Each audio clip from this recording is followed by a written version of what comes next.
समाचार क्लास चल रहा था। पहले पेज के मध्याह्न बात चल रही थी, नरक के रचयिता की महिमा नहीं होती। नरक का रचयिता रावण उसको जलाते रहते। मनुष्य जानते नहीं है कि रावण को वास्तव में कब जलाते हैं और कौन जलाते हैं, और रावण जलाया जाता है या उसके जी को जलाया जाता है।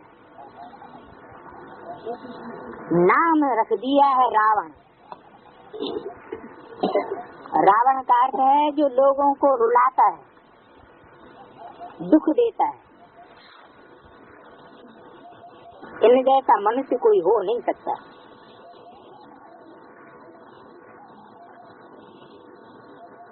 इन जैसा, इस जैसा नहीं,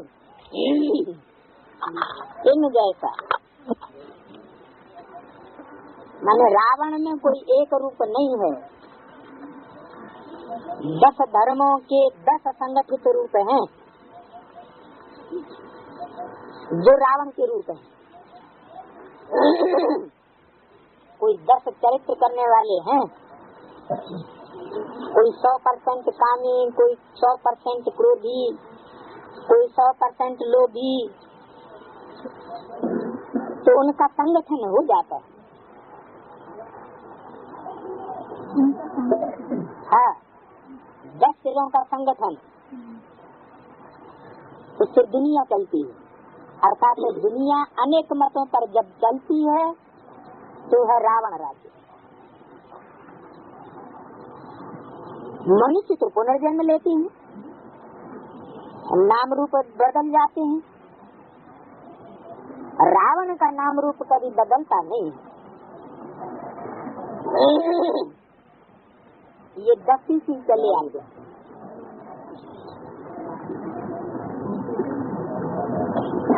दिन प्रतिदिन कुछ आधा लंबा ही बनाते जाते हैं। रावण का चित्र बनाएंगे तो हर वर्ष बड़ा ही बड़ा बनता चला जाता है। लेकिन यादगार कहाँ की है? संगम। ये भी ब्राह्मणों की संगमी की दुनिया में ही शूटिंग होती है। तो जितना जितना वर्ष रावण को जलाते हैं, अगली वर्ष उससे ज्यादा बड़ा विशाल रूप बन करके सामने आ जाता है।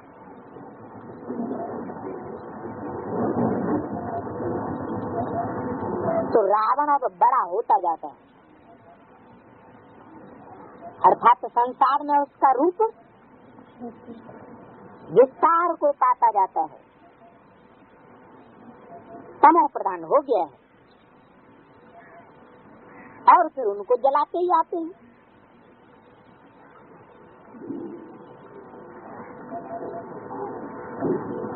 पहले इसका मतलब सतो प्रधान था। पहले माने कब? रावण कब से आता है? द्वापर के आदि से। तो द्वापर के आदि में जो आत्माएं आती हैं परम धाम से, आज से 2500 वर्ष पहले रावण आया। तो 2500 वर्ष पहले कौन सी आत्मा आई? अब्राहिम आया। लेकिन अब्राहिम जो आत्मा ऊपर से नीचे आती है वो सात्विक स्टेज वाली आती है परम धाम से, या तामसी स्टेज में आती है? वो तो सत्व प्रधान आत्मा होती है। तो उस समय इतना तमो प्रधानता नहीं थी।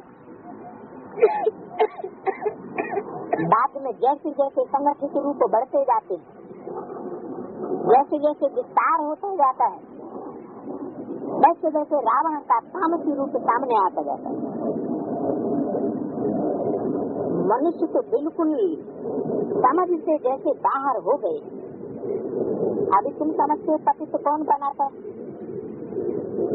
इन 5 विकारों को रावण कहा जाता है। विकार, तार और विकार।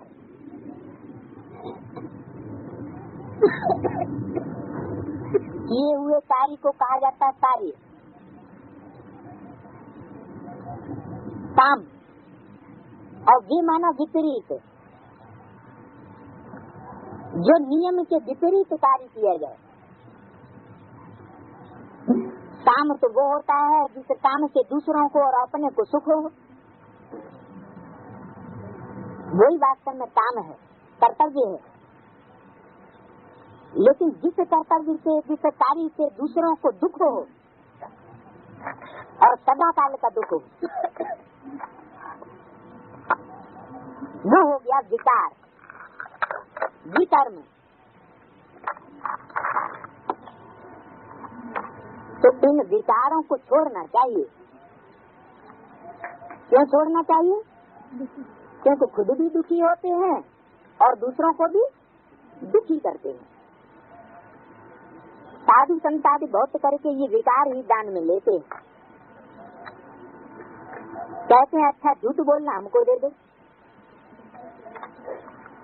या अक्सर करके काम विकार के लिए कहते हैं कि मास में 1-2 बार जाओ, परंतु यहाँ तो 5 विकारों की बात है। एक विकार को छोड़ने से तो काम नहीं चलेगा। सिर्फ एक चोर को पकड़ेंगे तो फिर दूसरे चोर चोरी करने लग पड़ेंगे। तो ये कोई को भी समझाना बहुत सहज है। तुम सभा के बीच भी 104 से 110 से किसी से पूछ सकते हो, समझ जाएंगे ये प्रश्न सिवाय बीके के और कोई पूछ नहीं सकते। सच से कहेंगे ये कोई बीके संस्था का आया हुआ है और कोई ऐसा प्रश्न पूछ नहीं सकता। हमें सत्य पता पड़ जाता है देहधारी धर्म गुरुओं को, ये असली ब्रह्मा कुमार है।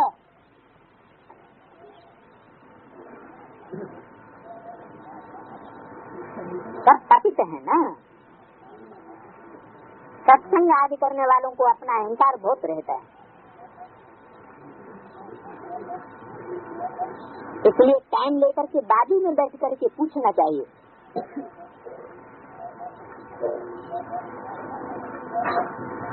जबकि कहते हो कि पतित पावन है, तो पतित किसने बनाया?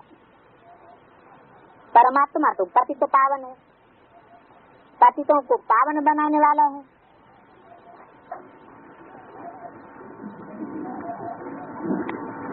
तो पतित बनाने वाला भी तो कोई होगा, और फिर पावन कौन बनाएगा? तो यह तो बताओ। आप बता देंगे तो हम भी पुरुषार्थ करेंगे। पहले ये बात क्लियर करो, फिर पतित बनाने वाले कौन और पावन बनाने वाला कौन? तो जरूर कहेंगे परमात्मा है पावन बनाने वाला,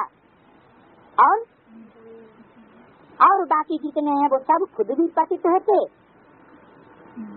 और सारी दुनिया को भी पतित बनाने के निमित्त बनते।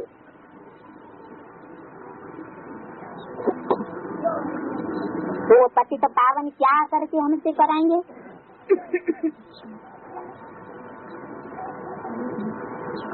पतित पावन आएंगे तो हमसे क्या आकर के कराएंगे? हमसे धंधा कौन सा कराएंगे? पतित पावन आएगा तो पतितों को पावन बनाने का ही धंधा कराएगा। कौन सा ऐसा धंधा करावेंगे जो हम पावन बनेंगे? खुद जाते रहते हैं पतित पावन, तो जरूर खुद पतित हुए ना। तो पूछना चाहिए क्या पावन नई दुनिया बनाने वाला कोई और है? पतित दुनिया में रहने वाले तो जरूर पतित ही ठहरे।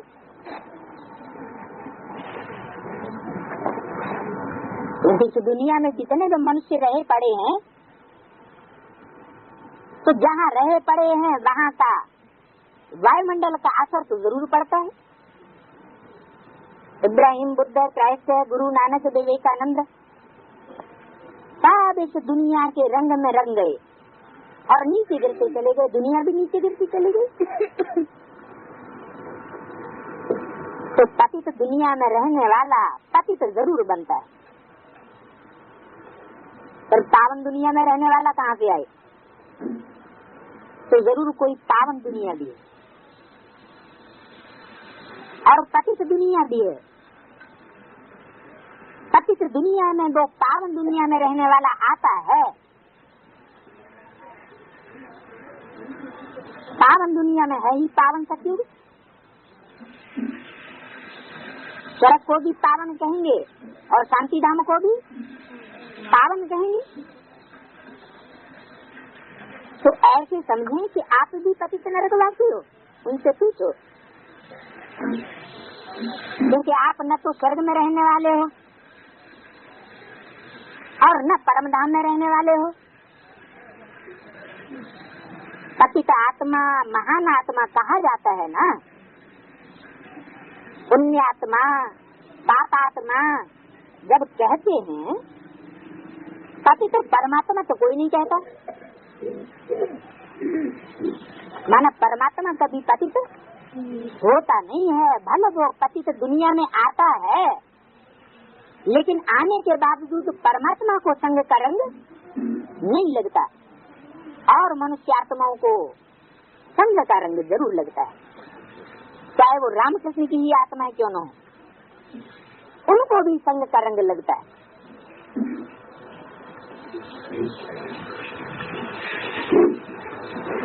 तो बताओ पावन कौन बनाएगा? जरूर वही पावन बनाएगा जिसको संग का रंग न लगे। भले पतित दुनिया में आवे, लेकिन पतित दुनिया में होने के बावजूद भी, पतित तन में होने के बावजूद भी वो उस पतित तन को और उस पतित तन के संग में रंग में आने वालों को ऊपर उठाएगा, खुद नीचे नहीं आ सकता।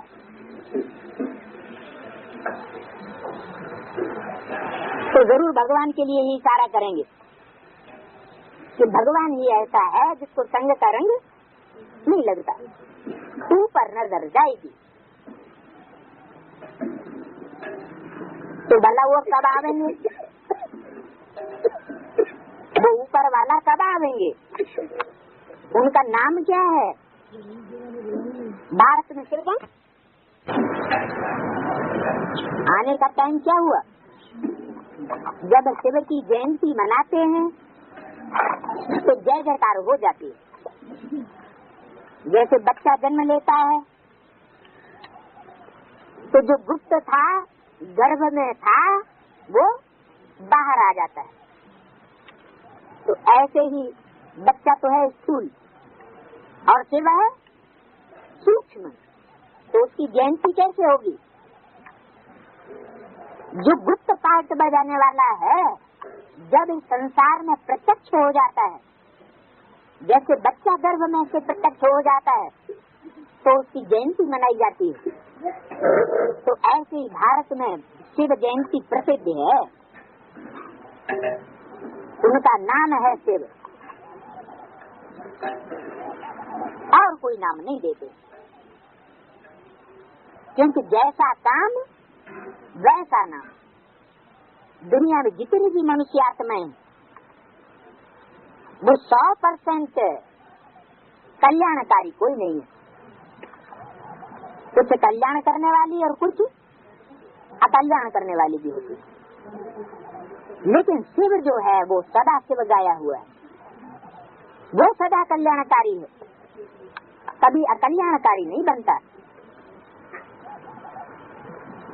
जो श्रेष्ठ हैं, देवात्माएं हैं, उनके ऊपर भी कल्याण की नजर, और जो असुर हैं उनके ऊपर भी कल्याण की नजर।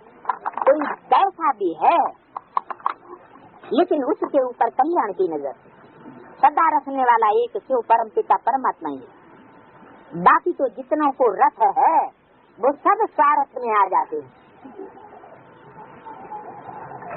उस परमात्मा को शरीर का रथ का भान नहीं, रथ है ही नहीं, तो रथ के प्रति आकर्षण क्यों होगा, और उस आकर्षण में आकर के अकल्याण का कार्य क्यों करेगा।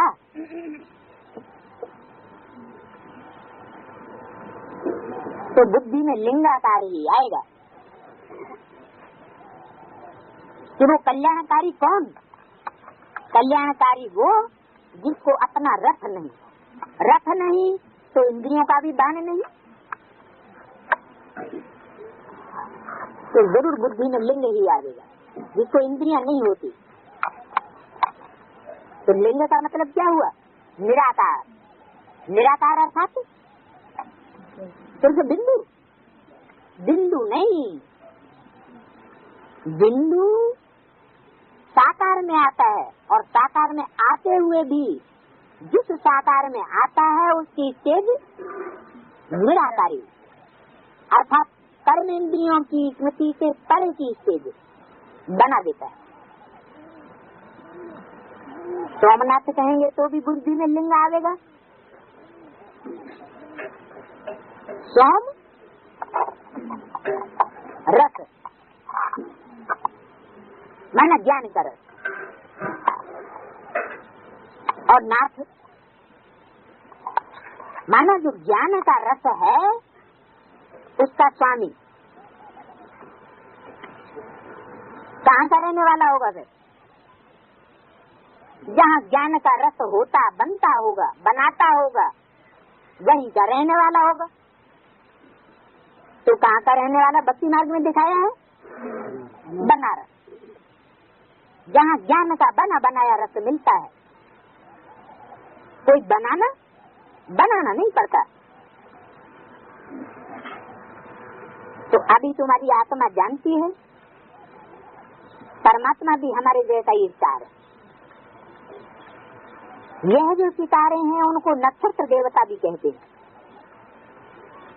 कहते हैं उन सितारों को जो जड़ सितारे हैं, वास्तव में वो देवता नहीं होते, वो तो स्थिर बत्तियां हैं। वास्तव में हम आत्माओं की बात है। जो आत्मा परमात्मा बाप से अपनी बैटरी चार्ज करके पावरफुल बनती है वो नक्षत्र कहे जाते हैं। नक्षत्र वो होते हैं जो स्वयं प्रकाशित होते हैं, लेकिन नक्षत्र भगवान नहीं।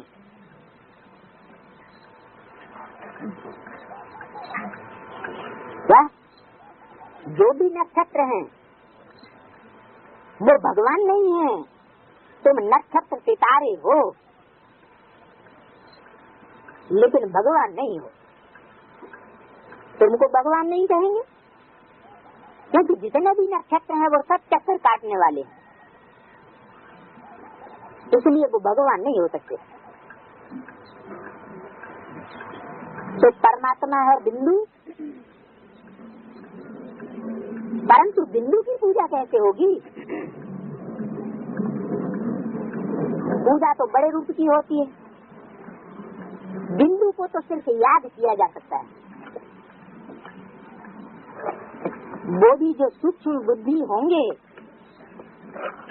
वो उसे याद कर सकेंगे। देहभान में होंगे तो वो भी याद नहीं आएगा। तो पूजा करने के लिए इतना बड़ा रूप बनाया है, वो भी स्टार है।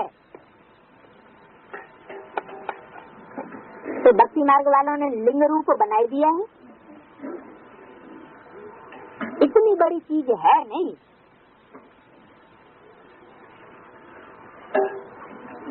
है क्या परमात्मा, ज्योति बिंदु स्टार, फिर बड़ा क्यों बना दिया। भक्ति करने के लिए, भावना पक्की करने के लिए। भक्ति माना भावना। आत्मा तो छोटी बड़ी होती नहीं है, तो उनको बड़ा बनाना भी रंग हो जाता है कि बिंदु को बड़ा आकार दे दिया तो शिवलिंग बन गया।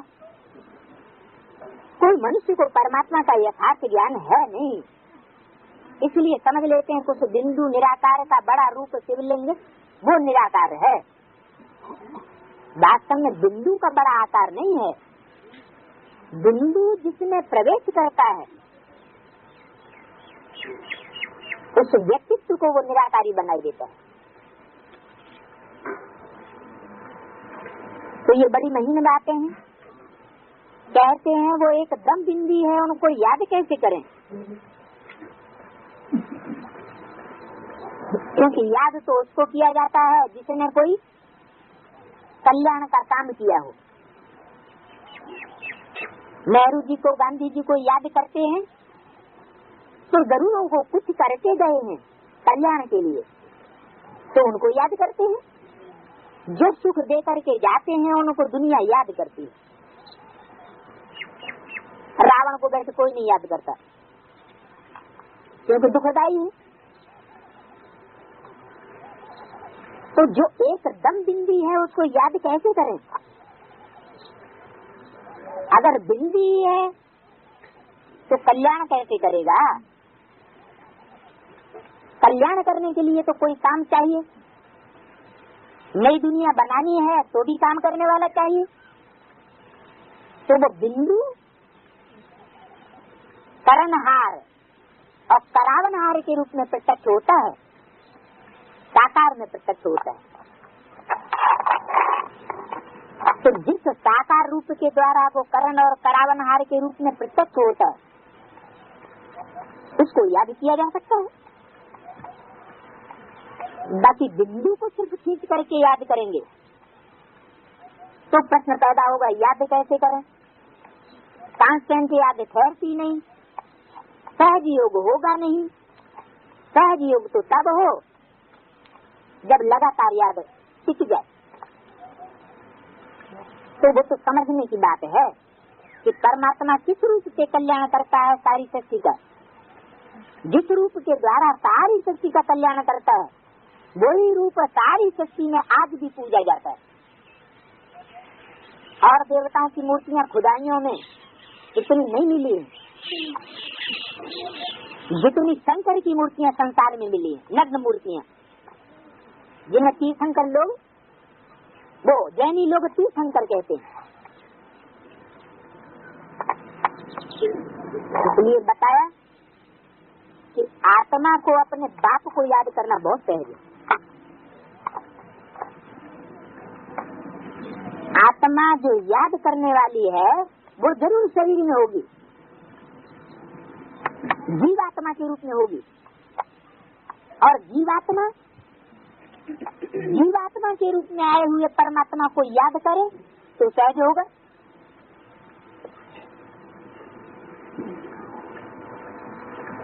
तो कोई यथार्थ ज्ञान नहीं है। आत्मा में ही अच्छे व बुरे व ऊंच या नीच संस्कार होते हैं। तो बाप की महिमा न्यारी है। आत्मा तो एक जैसी, आत्मा में ही नॉलेज है। और आत्मा देखो कितनी छोटी है। मनुष्य गरीब अथवा साहूकार बनते हैं वो भी आत्मा के संस्कार के अनुसार। अभी तुम बच्चों की बुद्धि में ये सारा ज्ञान है, नहीं जानते, इस कारण आत्मा को भी ज्ञान नहीं।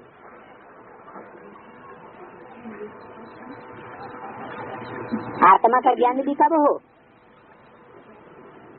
जब परमात्मा के असली रूप को जाने तो आत्मा का भी ज्ञान हो कि मैं आत्मा कौन सा विशेष पार्ट बजाने वाली हूँ इस सत्य रूपी रंगमंच पर। ये इसमें किया है। मनुष्य तो उल्टा ईश्वर को सर्वव्यापी समझ लेते हैं।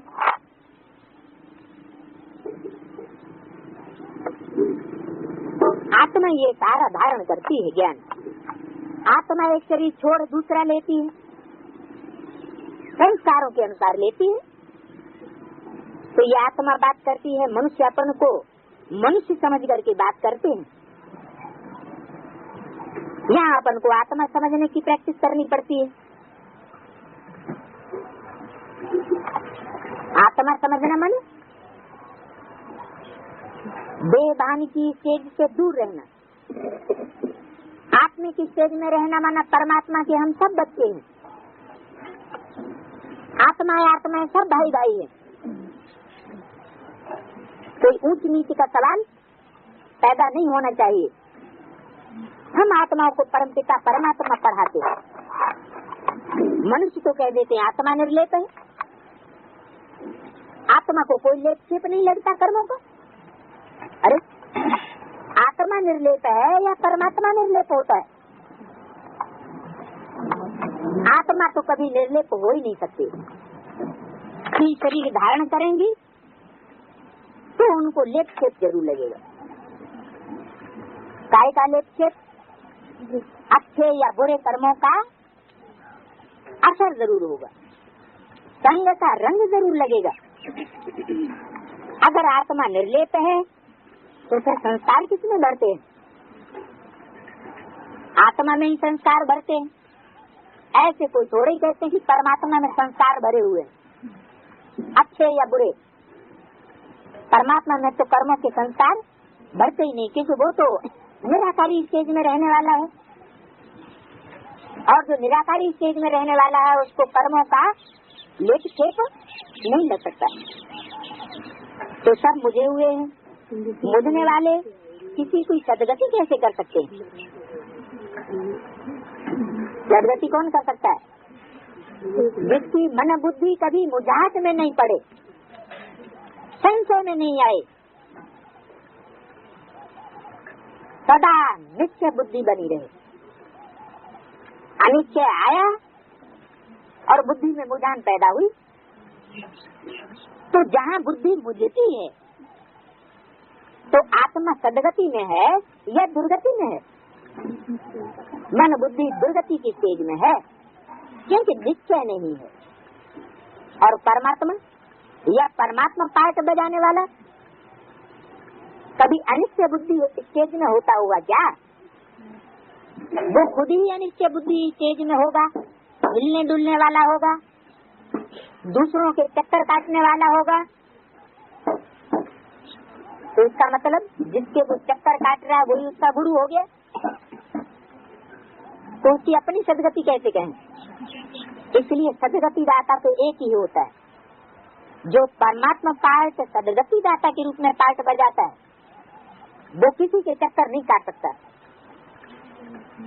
बाकी सभी मनुष्य आत्माओं को चक्कर लुभा हुआ है, थोड़ा या ज्यादा।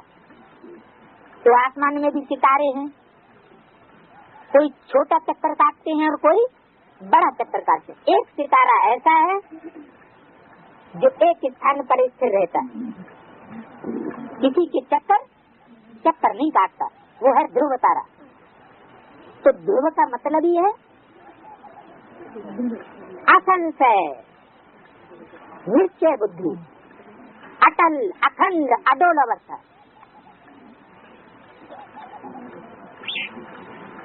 तो जो बुझने वाले हैं वो दूसरों की सदगति नहीं कर सकते। नई दुनिया के लिए नया ज्ञान बाप को ही देना पड़ता है, क्योंकि नया ज्ञान होगा, नई बात होगी तो नई दुनिया स्थापन होगी, और वही पुरानी बातें शास्त्रों की सुनाने वाले होंगे तो पुरानी दुनिया बनेगी। पुरानी दुनिया में रहने वाले मनुष्य नई दुनिया का ज्ञान नहीं दे सकते, तो बाप को जानना चाहिए ना, जो नई दुनिया का संगठन बनाने वाला है। बच्चों को भगवान से वर्षा लेना है, भक्ति भी चली आती है, लेकिन सारी दुनिया में सब क्या है? सब भक्त है। इसलिए मुस्लिम बोलते तुम सब भक्तियां हो, तुम सब सीताएं हो। तो एक जैसी भक्तियां हैं या नंबरवार भक्तियां हैं? भक्तियां तो जरूर नंबरवार हैं, सीताएं भी नंबरवार हैं,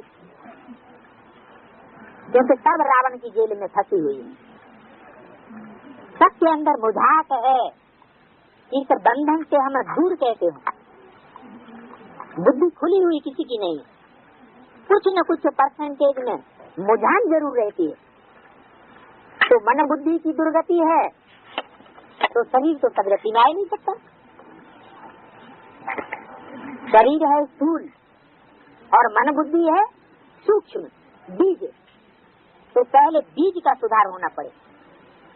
बीज सुधरेगा तो वृक्ष भी सुधर जाएगा। तो भक्तों को भगवान से वर्षा लेना है। भक्त अनेक हैं और भगवान एक है। तो ये भक्ति भी चली आती है, भीतर भीतर में परमात्मा को ढूंढते रहते। ये भी शूटिंग कहाँ होती है? ये भी संगम में ही शूटिंग होती है।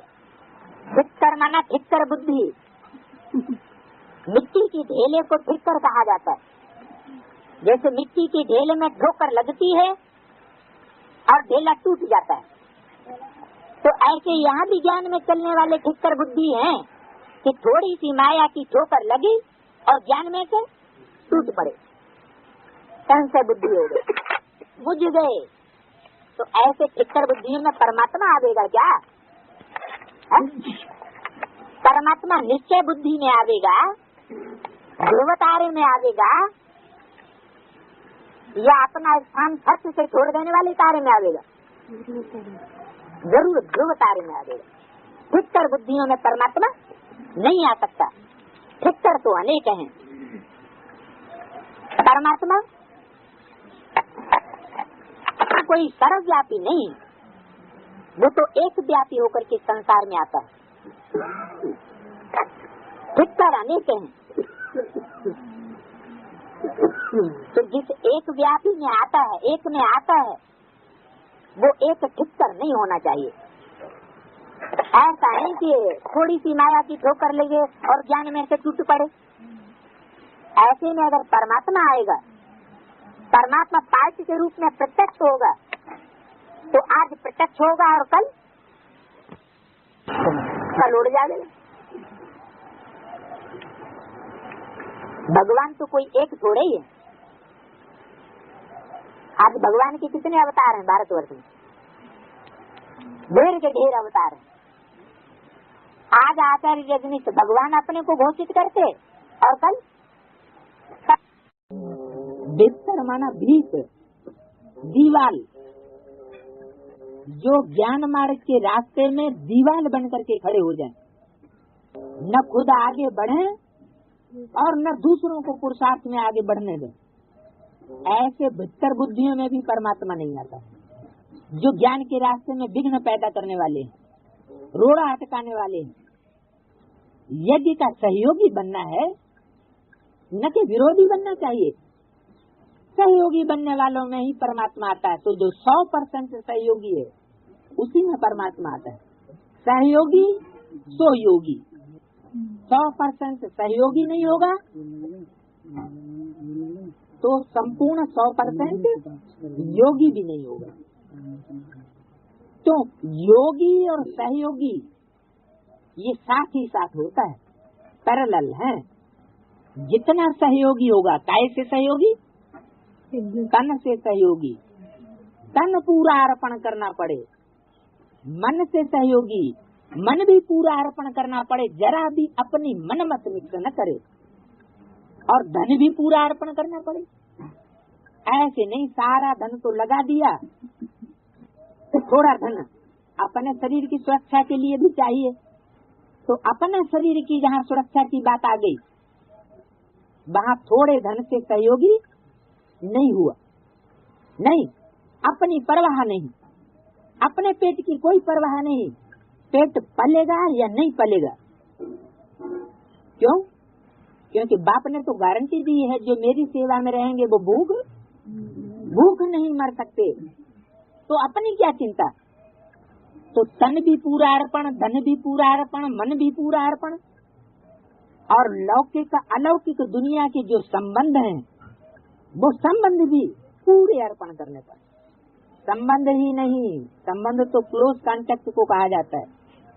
जो संपर्क हैं वो भी अर्पण करने पड़े और समय भी पूरा अर्पण करना पड़े। ऐसे नहीं कि थोड़ा समय अपने स्वार्थ के कार्यों में लगा ले। तो जो 100% हर तरीके से सहयोगी होगा, वही परमात्मा का आधार बनता है। और आधार बन करके, एक व्यापी बन करके परमात्मा उसके थ्रू संसार में प्रत्यक्ष होता है। बाकी परमात्मा कोई सर्वव्यापी बन करके नहीं आता। परम धाम से सुप्रीम सोल आएगा तो वो तो जानता है ना कि कौन सी आत्मा है सच्ची रूपी रंगमंच पर सदा सरेंडर्ड हो करके रहती है सच्ची की भलाई के लिए, और कौन सी आत्मा स्वार्थी बन करके रहती है। तो परमात्मा प्रेफरेंस किसको देगा? जरूर निस्वार्थी को। इसलिए गीता में जो संस्कृत की गीता है उसमें भी ये बहुत बात गाई हुई है कि कर्म करो लेकिन निस्वार्थ हो करके करो। लेकिन बाबा मुरली में क्या कहते हैं? निष्काम सेवाधारी तो सिर्फ एक ही है और बाकी तो को तो कुछ न कुछ कामना लगी रहती है। तो बेहतर बुद्धियों में भी परमात्मा नहीं आता। जो ज्ञान के रास्ते में भीत अर्थात दीवाल बन करके खड़े हो जाए, सहयोगी में परमात्मा आता है। ऐसे नहीं कि एक में ही आता है, आता तो अनेकों में भी है, लेकिन मुकर्रर रथ के रूप में संसार में एक ही रथ के द्वारा प्रत्यक्ष होता है। बाकी जो जितने सहयोगी बनते हैं परमात्मा के कार्य में, उनको परमात्मा की मदद जरूर मिलती है। तो समझते सब हैं परमात्मा के रूप हैं, वास्तव में हैं सब भाई भाई। लक्ष्मी नारायण से लेकर के जो भी मनुष्य मात्र हैं, सतयुग के लक्ष्मी नारायण जो सबसे ऊंचा पार्ट है, उनसे लेकर के जो भी 500 करोड़ मनुष्य मात्र हैं, वो सब भाई भाई। क्या उनमें बाप एक भी नहीं? क्यों? नारायण बाप नहीं हुआ, मनुष्य शक्ति का बाप नहीं हुआ। नारायण जब नाम है तो बाप नहीं हुआ, क्योंकि नारायण तो देवता को कहा जाता है और देवता में परमात्मा बाप प्रवेश नहीं करता। वो किसमें प्रवेश करता है? पतित तन में प्रवेश करता है? पतित तन में प्रवेश करता है। पावन नारायण के तन में परमात्मा नहीं आता। तो परमात्मा को ढूंढते रहते हैं, भाई भाई में नहीं होता है। लक्ष्मी नारायण से लेकर जो भी मनुष्य मात्र हैं सब भाई भाई हैं, भाई बहन हैं, क्योंकि प्रजापिता ब्रह्मा की औलाद हैं। यानी नारायण भी किसकी औलाद हुआ? प्रजापिता ब्रह्मा की औलाद हुआ। ये क्या बात हुई?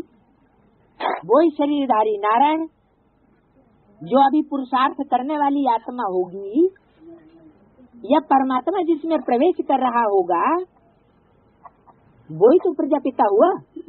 और वही प्रजापिता जाकर के मनुष्य शक्ति का पिता बनेगा, विश्व पिता बनेगा, विश्व का मालिक बनेगा।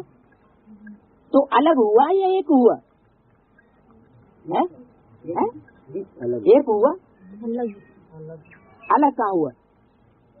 अरे वही व्यक्तित्व तो वही पर्सनालिटी जिसमें परमात्मा शिव प्रवेश करते हैं, वही प्रजापिता, और वही आगे चल करके नारायण यानी विश्व का पिता या विश्वपति या विश्व का मालिक घोषित हो जाएगा, प्रत्यक्ष हो जाएगा।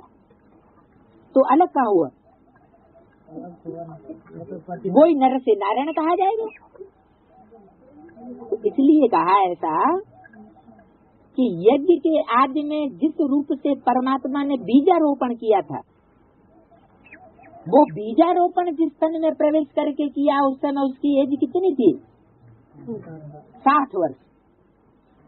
तो 60 साल की एज वो और 40 वर्ष दूसरे, तो 76 में वो टाइम पूरा हो जाता है। जो बीजारोपण ज्ञान का करने वाला पिता हुआ, बीज बोने वाला, तो वो यज्ञ के आदि का व्यक्तित्व हुआ प्रजापिता। और जब वो विश्व का मालिक बन जाएगा तो प्रजापिता नहीं कहा जाएगा, क्या कहा जाएगा? वो प्रजापति हो जाएगा, विश्व का पति हो जाएगा, 500 करोड़ मनुष्य आत्माओं की रक्षा करने वाला हो जाएगा। तो प्रजापिता ब्रह्मा की औलाद हैं सब भाई भाई। अगर शिव की औलाद कहें तो वो तो निराकारी आत्माएं हैं, शिव की औलाद। बाकी जब तक निराकारी स्टेज में टिके नहीं है तब तक किसकी औलाद है? प्रजापिता की सब औलाद। शिव है निराकारी, कोई अहंकार नहीं, निराकारी, निरहंकारी, निर्विकारी। और प्रजापिता में अहंकार होगा या नहीं होगा? नहीं होगा। होगा तो जरूर, लेकिन अगर हम उसे परमात्मा के रूप में देखेंगे, हमारी दृष्टि अगर परमात्मा के रूप में निश्चय बुद्धि बन गई तो हम उसको विकृत के रूप में नहीं देखेंगे। ये बात दूसरी है, क्योंकि हमारी भावना पक्की हो गई। हम भक्त भगवान के बच्चे हैं, इसलिए। बाकी ऐसा नहीं है कि प्रजापिता कोई पावन बन गया। अगर हम शिव की औलाद कहें तो निराकारी आत्माएं ही शिव की औलाद होंगी। रूहानी बाप किसको बैठ पढ़ाते हैं? रूहानी बच्चों को बैठ पढ़ाते हैं, देह अभिमानी सांडों को पढ़ाते ही नहीं। माना जो निराकारी स्टेज में आपको अपने को स्थिर किए हुए हैं, निराकारी स्टेज में अपने को समझे बैठे हैं, निरहंकारी स्टेज में जो हैं वो ही बाप के बच्चे हैं, उन्हीं बच्चों को बाप पढ़ाई पढ़ाता है। बाकी जरा भी देहवान होगा तो बाप की पढ़ाई बैठ करके पढ़ेगा ही नहीं। जिस परसेंटेज में देहवान होगा उसी परसेंटेज में वो परमात्मा की पढ़ाई हुई पढ़ाई को निग्लेक्ट जरूर करेगा। एक कान से सुनेगा, दूसरे कान से निकाल लेगा। तो परमात्मा बाप किसको पढ़ाते हैं?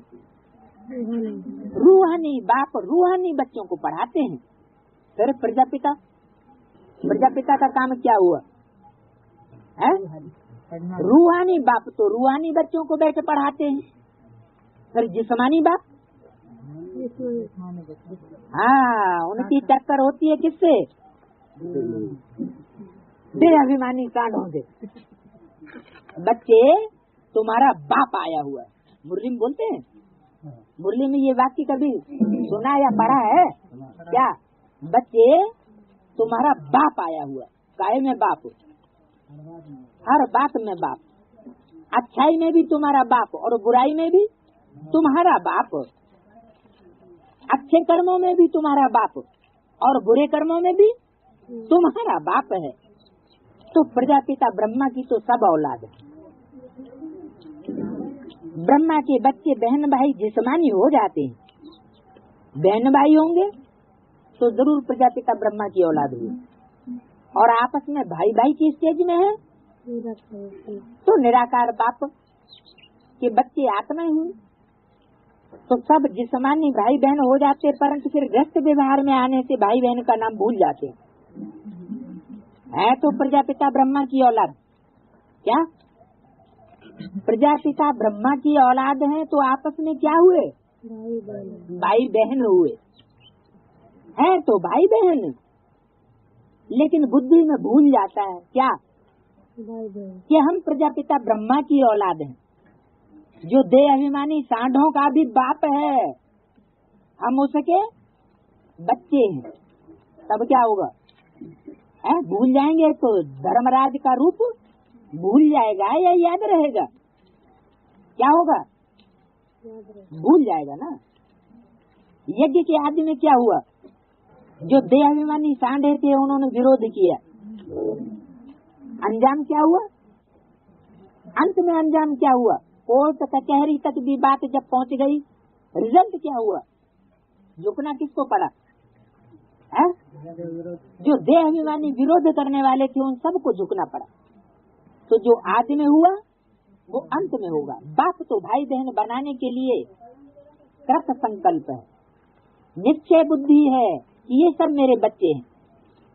तो प्रजापिता को जब अपने प्रजापिता पने का एहसास हो जाता है तो वो तो अपने काम पर, अपनी कुर्सी पर सेट हो जाता है।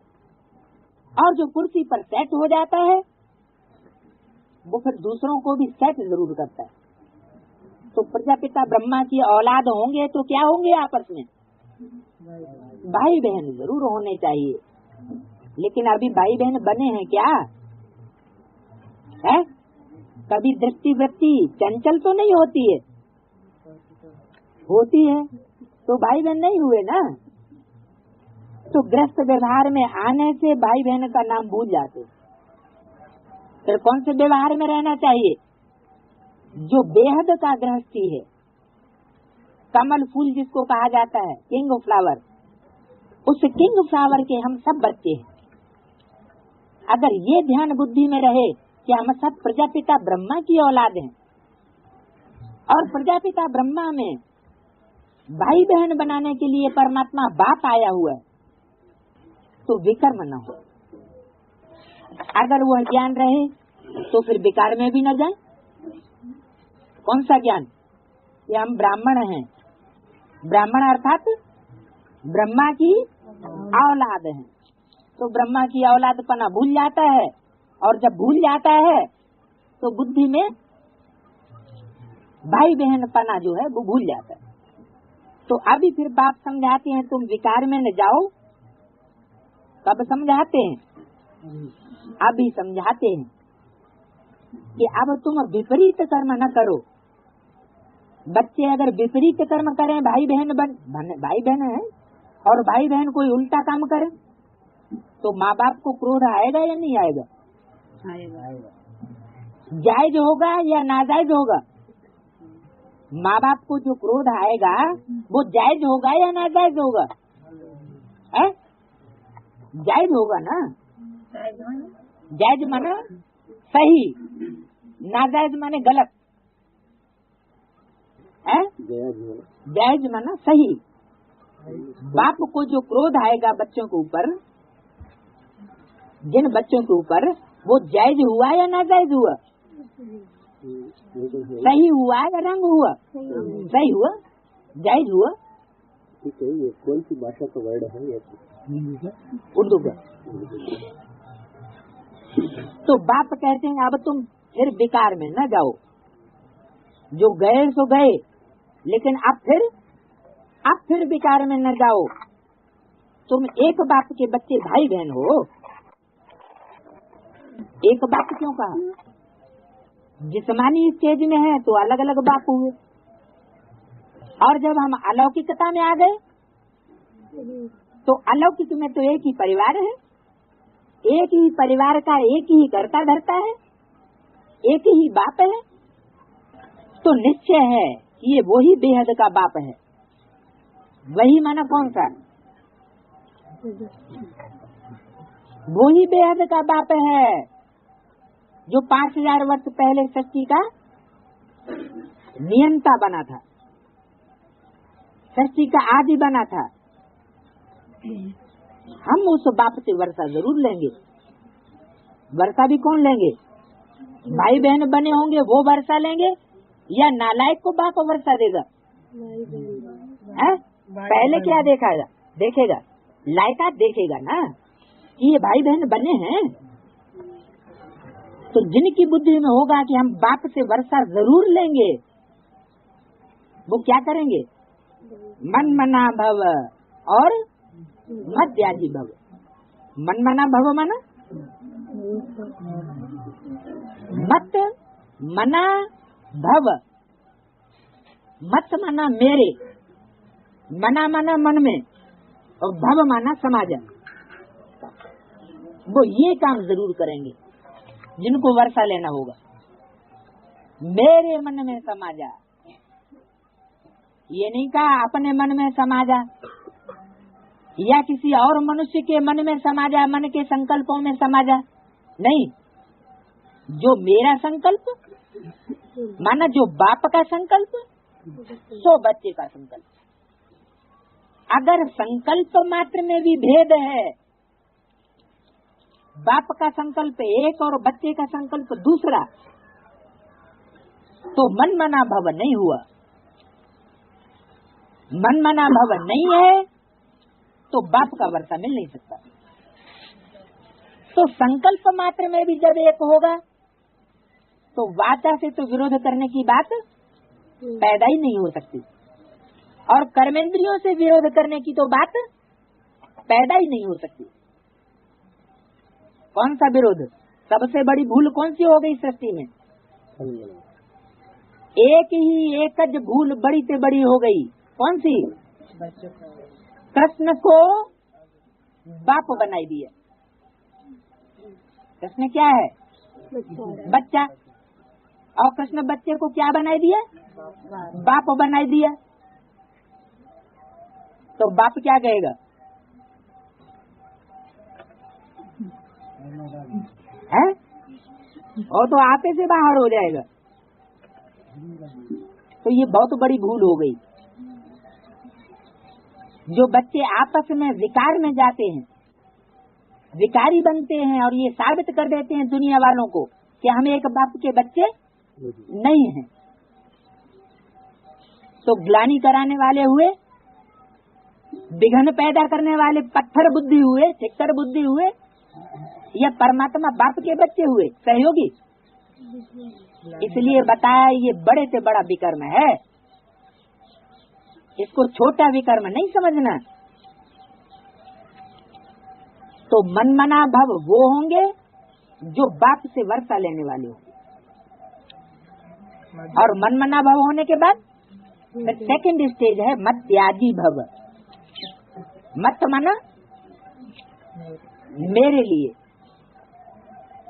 मेरे में, यादी माना यजन करने वाला, कर्म करने वाला, भव माने हो जा। यानी जो भी तू कर्म कर वो किसके लिए कर? मेरे अर्थ कर, अपने लिए नहीं, स्वार्थ के लिए नहीं, परमात्मा बाप के लिए कर्म कर।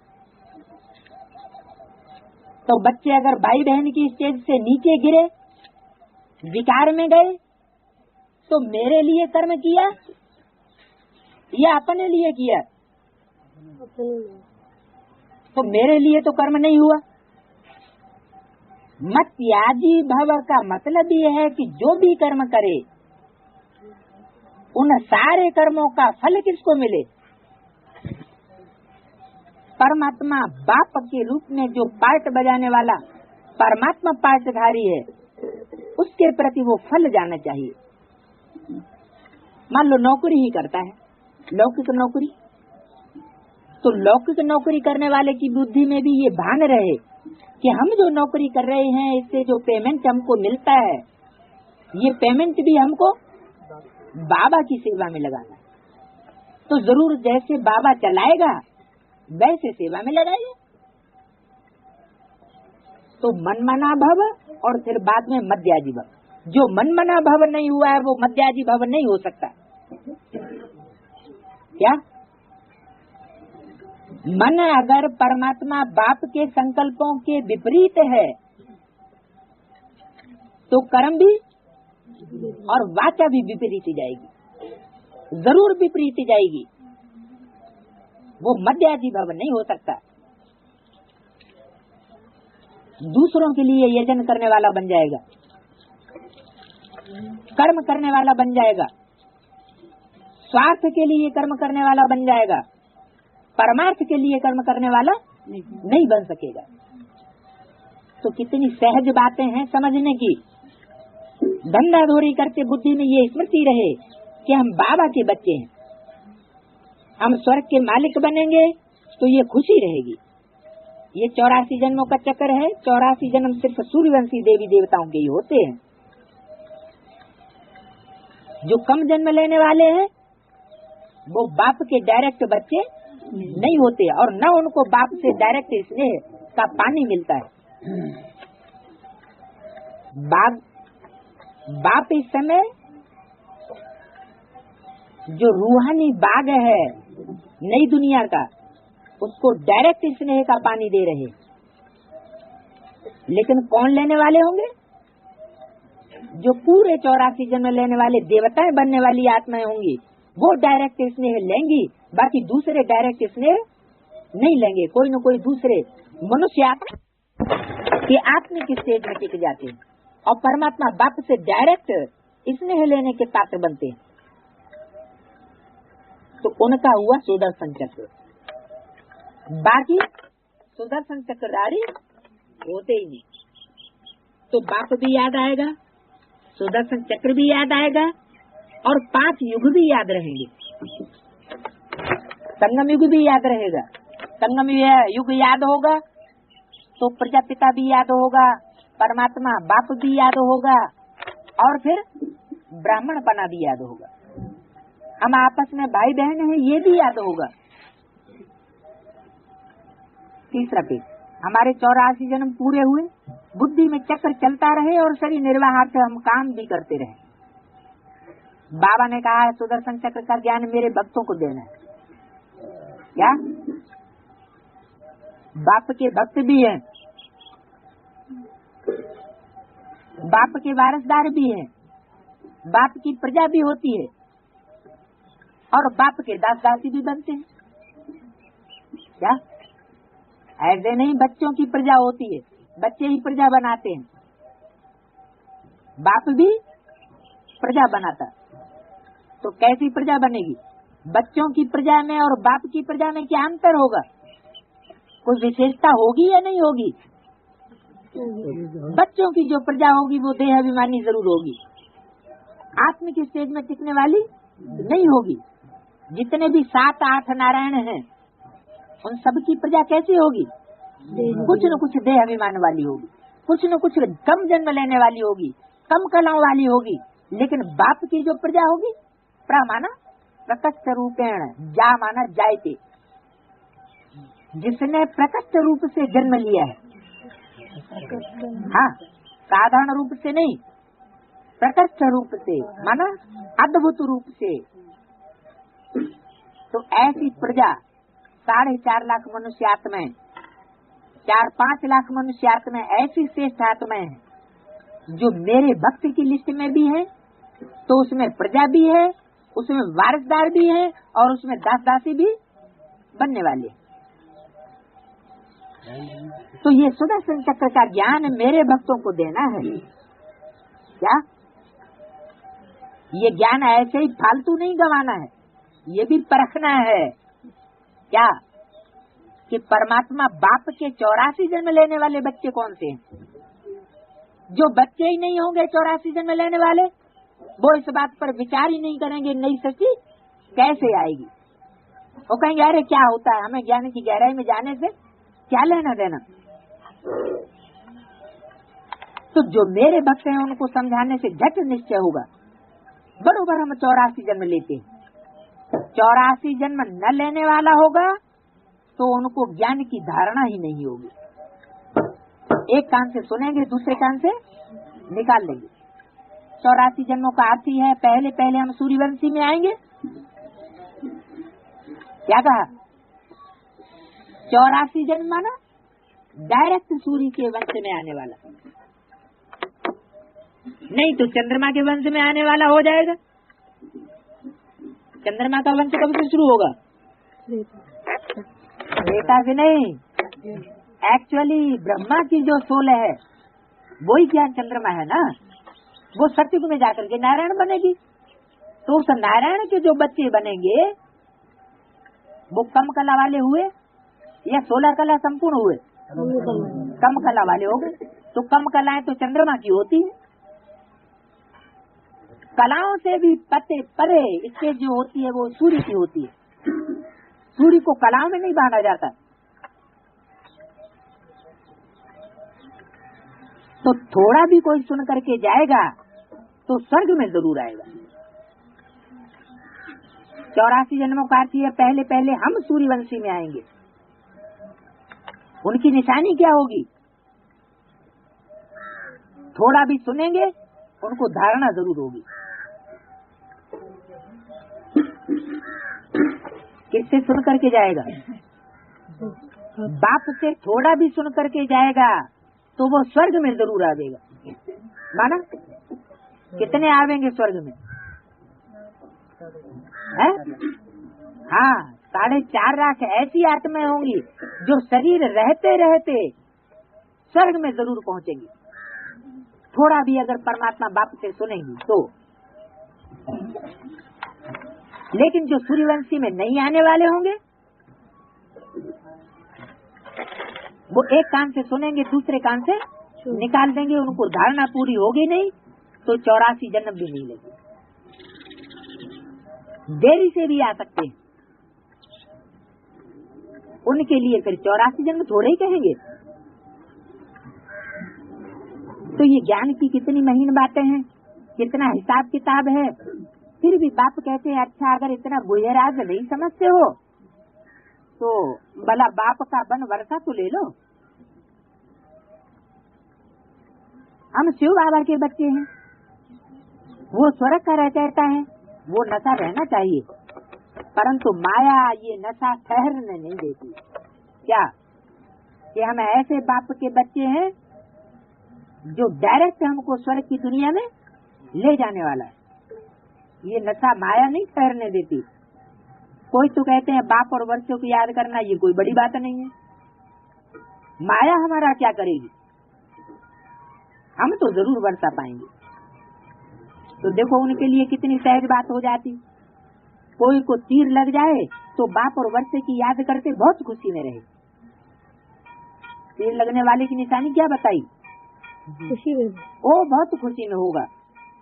जब तक खुशी नहीं आती है तो बाबा कहेंगे ये पाई पैसे के निश्चय वाले हैं।